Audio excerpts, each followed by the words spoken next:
Welcome to Brazos Matters. I'm Jay Sokol. I don't even know where to start in describing today's guest. This person has been a leader in her profession for decades, viewed as the best of the best by her peers across the country and around the world. That's not even an exaggeration. She was my boss for several years. She's a mentor and a dear friend. She has a tremendously interesting and important job, and we're going to learn about that. And she's winding down her long career and retires later this year. Ladies and gentlemen, all the way from Bryan, Texas, it's Bryan City Secretary Mary Lynne Stratta. Hey! Hey, how are you doing? Good. How are you? I'm great. I can't believe I dragged you in here. Well, you got to be drugged somewhere, I guess. I guess so. Well, it's because you're practically out the door. Okay, your title as city secretary can be a little bit misleading to people who don't speak the language of municipal government. So describe, if you will, what do you do and what do you oversee? Sure. So city secretary is called city secretary in Texas and Delaware. Everywhere else it's called city clerk. Okay. I don't know why Texas and Delaware are different. They just are. All right. So sort of like the county clerk and the district clerk, the city secretary position is a statutory duty. And what people don't know about the city secretary position in Texas is that state law requires every city, town, village to have a city secretary. You don't have to have a city manager, maybe. You don't have to have a city engineer or city attorney. But every single municipality in Texas has to have a city secretary. It's a statutory duty. And, of course, then in a home rule city like Bryan or College Station, our city charters lay out more duties and responsibilities over and above those set out by state law. And real quickly, home rule city is what? Home rule city is over 5,000 in population, whose citizens have adopted a city charter, which acts like our Constitution. And basically, the difference between a home rule city and a general law city is a general law city can only do what state law says it can. Okay. A home rule city can do anything that is not prohibited by state law. All right. So we have a little more flexibility through a charter adopted and amended by our Bryan voters. So if every city, town, and village is required to have a city secretary, what are the duties required of that city secretary? Sure. So some of the statutory duties of a city secretary in Texas are we're the people that are responsible for legal postings and publications, records management. We serve as the records custodian of all city records. It doesn't matter what department they're housed in, what format, be they digital, paper, whatever. We're the records custodian, and we are the people that are responsible for managing those records and making sure that they are maintained in accordance with law. Disaster recovery, backup, that type of thing. So records management, records custodian is part of that. Also, a city secretary is the person that is typically responsible for the local elections. Mm-hmm. I serve as the chief election official for the City of Bryan. I have a lot of years of experience in elections. Oh, we're going to talk about that. Okay.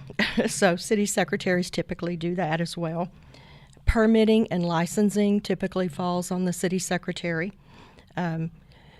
Preparation of the council agenda packets, all of our legal postings that have to be posted at City Hall, on the internet, and published in a newspaper, all of that falls on the city secretary. Gosh, there's so much, I don't even know where to start. But these are the typical duties, right? Right. Then, for somebody like you layer on top of that things like vital statistics, the birth and death certificates, and municipal court. Right. And there are all kinds of things that have been added to your list of public communications. We're going to talk about that. Okay. What else? What am I forgetting? Well, so I have had the opportunity to have some additional duties throughout my career. I've always been the local registrar, which is the person responsible for the recordation of birth and death certificates, reporting those to the state office in Austin, right. And then dispersing those to proper applicants, burial transit permits, cremation permits, that type of thing. People don't know, but when you are a registrar, you're on call 24/7. I have been down at City Hall on a Christmas afternoon issuing a burial transit permit for a family who lost a loved one, and they wanted to fly the body out of the state. And I went down there and did that for them on Christmas Day because, I was home enjoying my family, and this family was not, and it was the least I could do. Right. So we're on call every day for those types of things because you just never know when somebody is going to need to transport a body across city lines, or they want to cremate, and you have to have a permit for both of those. Okay. So that's one thing. By city charter in Bryan, I am the municipal court clerk, which means that I oversee the administrative functions of municipal court. That's in the charter. That's in the charter. Okay. And it's not common, but it's also not uncommon in Texas for municipal court to sometimes be under the city secretary, and there's a reason for that. And when our forefathers set up our charter, I think they took that into consideration. Your police chief is going to report to the city manager, always. And so you don't want the court and the police chief reporting to the same person. You want a separation there. And in some cities, they might put it under the finance director, but in Bryan, our forefathers thought, well, we don't want it to be about money, we want it to be about justice. So it's been under me for 34 years, Wow. and it's been a learning experience, I can say that. We're a busy court. I do have a court administrator that runs it on a daily basis. His name is Chad Eichsman. He does a great job. And part of the municipal court is also the city marshal's office. So we have the city marshal's office housed under the umbrella of the municipal court. So I've been able to work with the city marshals through the years as well. Neighborhood services, that's still under you? Well, neighborhood services, so neighborhood youth services was under me for many, many, many, many years. Right. And with the retirement of our neighborhood youth services director at the end of December, we decided to disperse those duties. The youth at risk type of things to do with keeping our youth engaged, youth at risk activities, having a youth advisory commission with these wonderful kiddos that can have input into quality of life that's important to them in Bryan. We moved that over to municipal court to Jose Castro, who is our juvenile case manager. That doesn't mean every kid's been in trouble. Right. It just means that he has the facility. He also has the resources to work with these groups of kids, and he does a fantastic job. We just moved neighborhood services under communications and marketing. Okay. So Kelly Nesbitt, who is just outstanding, is going to take on the role of communicating with our neighborhood associations. And She'll be great. She's going to be wonderful. And so I had neighborhood youth services for a very long time. With the advent of my retirement, we're doing some juggling. And, of course, as you know, I had communications and marketing for many, many, many years. Right. And I had a lot of fun with you through those years, and I still miss you every day. And I always think to myself, what would Jay Sokol do? And then you do the opposite. And then I do just the opposite. Of course you do. Okay, let's pivot back to elections, because what I learned about you in the early to mid 2000s, and this is from me watching, is that no one ran more perfect elections than you. So it was the preparation, it was the testing, it was the contingency plans, the training of precinct workers. Everything would be, it would result in a slam dunk, reliable election returns. And so how much did your meticulous nature back then help you and the tons of municipal clerks that you've trained prepare for kind of the scrutiny that surrounds that process now? Well, it's a different ballgame now. When I first started running elections, it was in 1980, I want to say. It's been a long time. And so much has changed. We used the old punch cards back in those days, the hanging chag type of things. Yeah. But we still had good elections, and they were well run. And you do, when it comes to elections, you do have to be meticulous. And, of course, I was city secretary and chief election official when the county all of us in the county switched from punch cards to the new DRE, direct recording electronic voting machines. I was there with you. You were there with Yeah, me. That was yeah. a big thing. It was a very big thing. Not only just the process of going through that change, but the process of educating the public, because it was a whole new ball of wax for them. Do you remember how you were educating our elderly voters in the community? I do. We had a lot of opportunities for them. We spent a lot of time going into nursing homes. Mm-hmm. We went to the Senior Citizen Center, Activity Center. We met with them at neighborhood levels. Any RSVP, the SCORE group, any group that had to do with senior citizens, we met with them. And what we found out was we'd take these demo voting machines in to show them how to use those original E-Slate direct recording electronic voting machines. And a few days later, we'd get a call from the same nursing home wanting us to come back. And we thought, well, we missed some people. And so we went back, and what we found out was they just liked playing with them. Oh. And so we went back as many times as they wanted us to go back. We'd go back with those demo machines and let them just vote to their heart's content. But do you remember how you put their minds at ease, how you described the process? I do. And IT people will probably cringe when I say this, but when you're dealing with older folks at that time, now I got to remember that was a long time ago, most of them had never touched a computer in their life or a smartphone or anything like that. Right. So when we set up those demo machines, we compared it to at home like a washing machine. That's exactly right. Yeah. So remember how you put your clothes in and you shut the door and you turn it on and you turn the dial to where you want, because those E-slates had the dial that you would spin to get it where you want it. And so we would tell them, think of it as your washing machine dial. Turn it this way, turn it that way.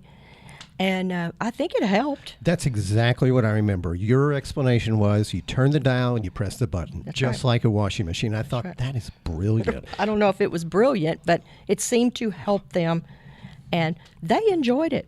Like I said, we would go back and we finally just figured out, well, we've seen this lady in here 3 or 4 times, but they enjoyed doing it. So we just had a good time with them. I thought it was smart. So what do most people not know or understand about the integrity of our elections? Okay, let's talk about the integrity of our elections right now. I want to talk about Brazos County. Okay.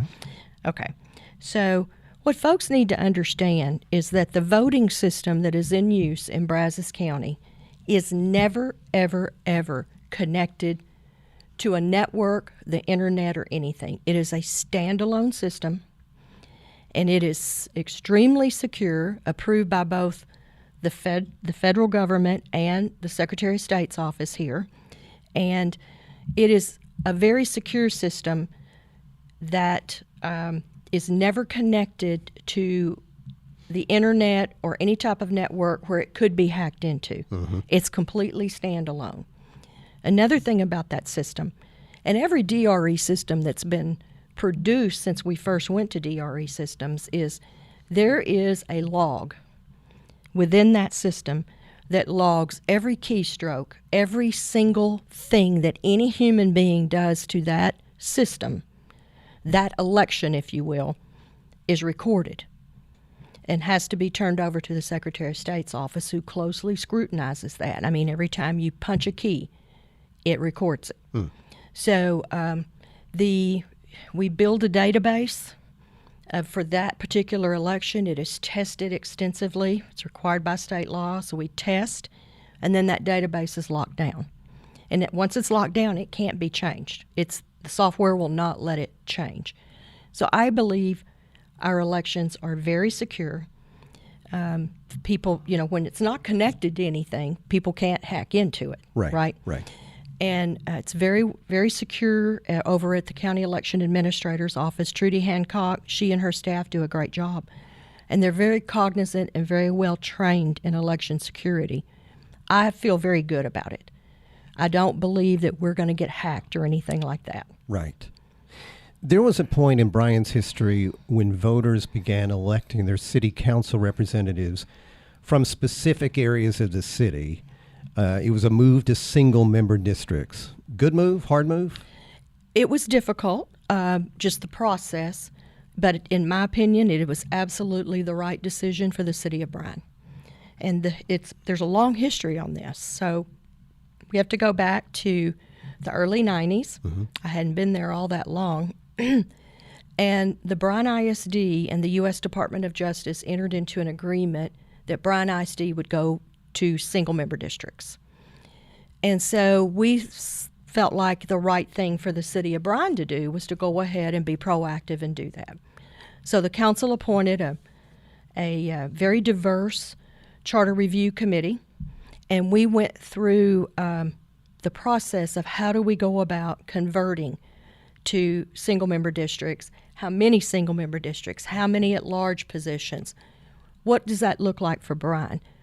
What all do we need to take into consideration to make sure that we give the minority communities in Bryan the best opportunity to elect someone from their area? Because potentially you could elect an entire city council from one neighborhood. I mean, that's far-fetched, but potentially you could have done that. Absolutely, you can do that. And it happens in some places where the entire city council lives in the same neighborhood. Right. That's not right for Bryan. In my opinion, this is my opinion, but I've been working with this at the City of Bryan since the early 90s. We converted in 93 and we had a conversion plan on how we were going to go about who was going to hold over, who was going to, we had a drawing to determine who would hold their seat, who would hold over, and at the same time we went from 2 to 3 year terms. So at the advice of the Charter Review Committee, they felt like, 2-year terms, you kind of barely getting your feet wet and you're having to worry about another election. That's right. One of the things that the Charter Review Committee brought up that I thought at the time made a whole lot of sense is that when you run for a single-member district seat, it shouldn't be nearly as expensive as running for an at-large seat. Mm-hmm. Your mailings only have to go to that area. It's much easier to walk and knock on doors. Just your signage can be, street signs, campaign signs can be confined to your district. So one of the points they wanted to make was they didn't want money to be an issue. So I thought it was a good move, and I still think it's a good move. I know there's people who don't agree with me, but in my opinion, it was right for Bryan, and it's still right for Bryan. And it's been that way since the early 90s? Yes, sir. Okay. Now, we did convert to 4-year terms recently. College Station did it first, and we sort of followed suit. Our voters approved a change in our charter to go to 4-year terms, and so we are, this year we finish our transition plan. This November, we'll have 4 council members up, and they will be up for full 4-year terms. Okay. So that will be the end of that conversion plan. So you're managing to wrap up your career before the next legislative session begins. And I know for many years you have been knee-deep in the business of tracking bills that could affect municipal governments. How hard are those legislative sessions for cities? They are much harder now than they used to be.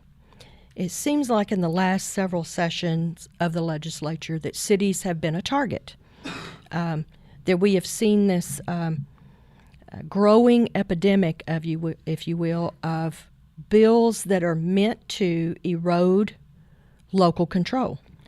And, we're very opposed to that. Our citizens here in Bryan and College Station, they elect city councils, they elect school boards, and they elect county commissioners to make decisions on a local basis that are important to us here in Bryan College Station. What's good for us may not be good for Houston. And to try to take a problem from a very large city with millions and millions of people and cookie cutter that and apply it to every municipality in Texas just doesn't work. So what we have seen is this continuous erosion of local control. And, I've been very outspoken about it as the legislative director for Bryan for the last many, many years that I have faith in our voters. If they don't think our city councils or school boards or county commissioners are doing a good job, they'll vote them out. But those decisions, those quality of life decisions should be made at the local level. where you know your council member. And in most cases, your council member lives in your neighborhood or in your district. Right. You know these people. You're comfortable calling them.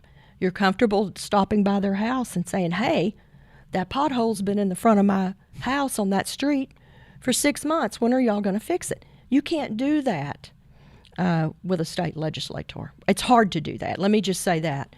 So these local quality of life decisions, how many ambulances we have, where our fire stations are, where, our police officers, those decisions are local. And so we just continue to see, for example, the super preemption bill that passed the last session, which is being challenged in court.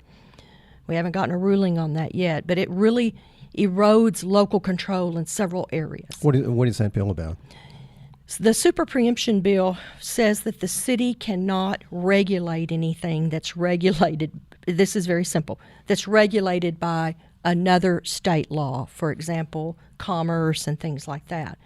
So we've seen this continuous attempt to dictate how cities run themselves when, it may be one problem. Last session, I went and actually ran a senator down. Kyle Cassell grabbed me by the hand and said, there he is, come on. And he ran down the hall. I'm sure that was quite hysterical to see with this old fat girl trying to keep up with him. But I stopped him and I asked him about this bill, and I said, why, what is the purpose of this super preemption bill? And his response was, well, the city of Houston passed a puppy mill ordinance. That was his answer to me. And I said, well, couldn't you just write a bracketed bill then, just apply it to Houston?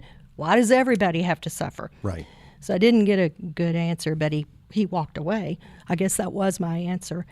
But cities are going to have to be extremely diligent going forward. They're really going to have to pay attention to what's going on in Austin. And I have researched every bill that has anything to do with cities for the last several years and made sure that we knew what they were talking about doing, what these bills said, how it would impact Bryan. Stayed in constant contact with Rainey and Cassell about that, and made some trips to Austin to the bill authors' offices, to committee hearings. Had James Edge go over and testify, did a great job for us. Bill still passed, but he still did a great job. But it's going to just continue, and cities are going to have to be very diligent about that. Right. So as our time is starting to wind down a little bit, tell me about some of the things you're proudest of during your years with the City of Bryan. Well, I'm very proud that through thousands and thousands and thousands of open records requests, we've never missed a deadline. Very proud of that. I'm very proud that I feel like I have tried to run my office and my department in a very customer service friendly manner. Because although I'm appointed by the mayor and council, I have always felt like I worked for the citizens. It's their tax dollars that pay my salary, and I've tried to always keep that in mind. So I'm very proud that we have a history, I think, in my office of good customer service.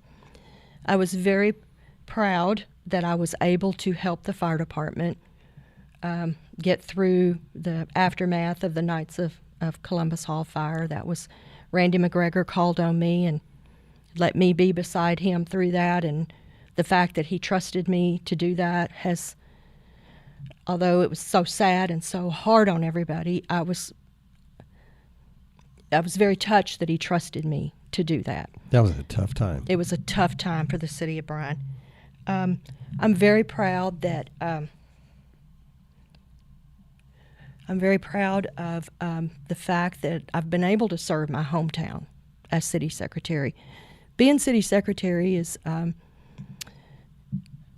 city secretaries solve problems that nobody knows they have in ways they cannot imagine.